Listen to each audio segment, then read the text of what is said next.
सात संगत जी, प्यार से कहना धन निकाय जी। आज यहाँ सत्संग में जो हम इतने अनमोल वचन सुन रहे हैं, वो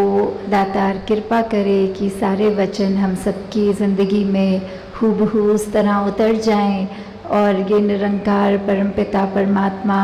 हमें कभी भूले ना, और हम ये हमेशा याद रखें कि कभी साथ नहीं छोड़ता है, तो हम ही क्यों उसको प्रायोरिटी देना भूल जाते हैं और इतने ज़्यादा मगन हो जाते हैं ये ज़िंदगी में कि ये एक स्पेशल जैसे एक झटका दे के खुद को याद दिलाना पड़ता है कि कुछ समय हो गया है सिमरन नहीं किया।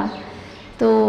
वही उदाहरण कि जहाँ आपने बहुत बार ये उदाहरण पहले भी सत्संग में सुना होगा कि कैसे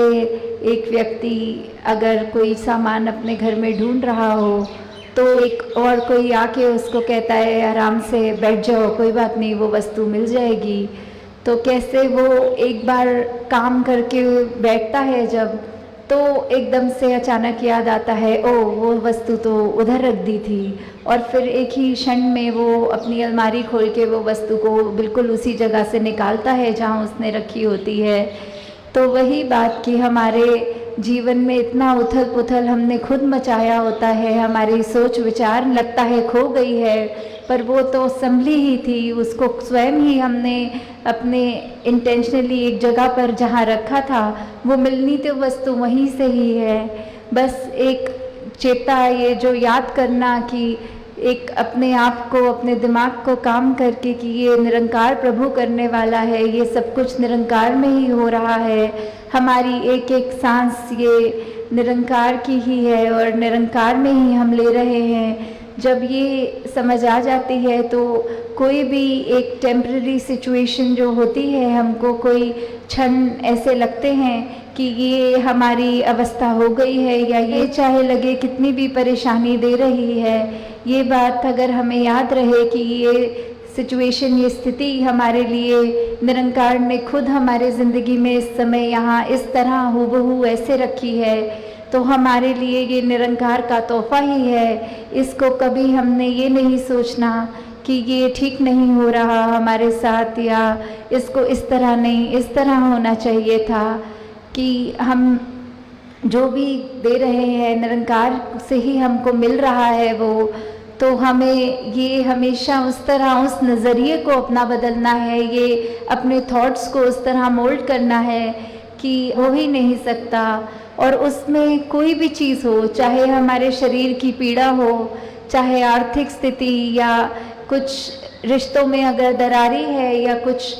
हमारी सोच में हम कुछ अगर ऐसा महसूस कर रहे हैं कि अभी हमें बेचैनी हो रही है, तो बस वही मान के कि निरंकार ने अगर ये स्थिति लाई है तो हमारे भले के लिए ही है, इसको अब कैसे गुजरना है, निरंकार ने हमारा हाथ थामा है, हम भी निरंकार को ही अपने आप को समर्पित करें और ये बोलें कि ये जो आपने हमारे आगे, ये हमारी थाली में जो भी डाला है, हम बस उसको वैसे ही प्रवान करें। और वही फिर निरंकार कश्ती भी बनता है, मझधार सागर जो पार उतारा करने वाला होता है वो भी निरंकार। तो फिर वो कैसे हमें पता भी नहीं लगेगा कि एक जैसे पानी में फ्लोट करते हैं, वैसे वो सिचुएशन से हम उभर के आगे बढ़ जाएंगे। तो दातार सभी, और उसको हम कई बार उतनी इम्पोर्टेंस भी नहीं देते, हम यही सोचते रह जाते हैं कि ये चलो कोई ऐसा समय आएगा तो उस समय तो नेचुरली निकल जाएगा, पर जब वो समय नहीं है, जब हम एक ही अवस्था में है, एक सहज रूप में है, तब भी हमें ये सिमरन ही करना है कि यही हमको मन के अंदर भी जहाँ शीतलता देगा, हमारी सोच में और पॉजिटिविटी डालेगा और हमारे कर्म भी उसी के अनुसार फिर एक सबके हित के लिए निकलेंगे। तो जहाँ हम सेवा और सत्संग तो नियमित करते ही हैं, पर ये जो सिमरन रूप में भी ये हमको खुद से स्टार्ट करना है, क्योंकि निरंकार ने तो सब, इस पे भी किसी को याद दिलाना पड़ रहा है। तो हम खुद ही सोच लें कि ये निरंकार हमको मिलके, ये ब्रह्म ज्ञान हमको जब मिल गया तो भी हमने उसकी कितनी कदर डाली, कितना उसका एहसास किया, कितना चेते में दिल में रखा।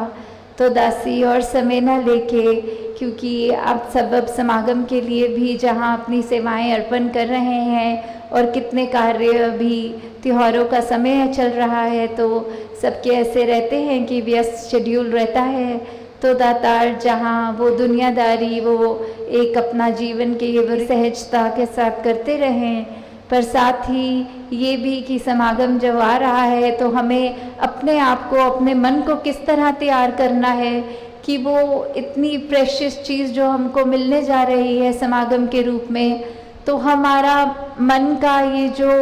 बर्तन है वो उसके लिए, उसको कंटेन करने के लिए वो तैयार हो। नहीं तो इतनी ब्लेसिंग्स हमें जो मिलेंगी उसके अंदर से हम गुज़र के चले जाएंगे और हम अपने उस बर्तन में वो रहमत को भर नहीं पाएंगे। तो एक एक ब्लेसिंग को समागम आने के लिए समय जो मिल रहा होगा और अभी से कि एक एक ब्लेसिंग जो हमें मिल रही है, चाहे वो किसी भी संत के रूप के वचन हो या समागम ग्राउंड पे करने वाली सेवा हो, अपने घरों पे करने वाली सेवा हो, वो हम अपने आप को उस तरह हर दिन और ज़्यादा तैयार करें ताकि ये रहमत हमको हमारे अंदर, हमारे दिल में बस जाए। साथ संगत जी, प्यार से कहना, धन्यवाद जी।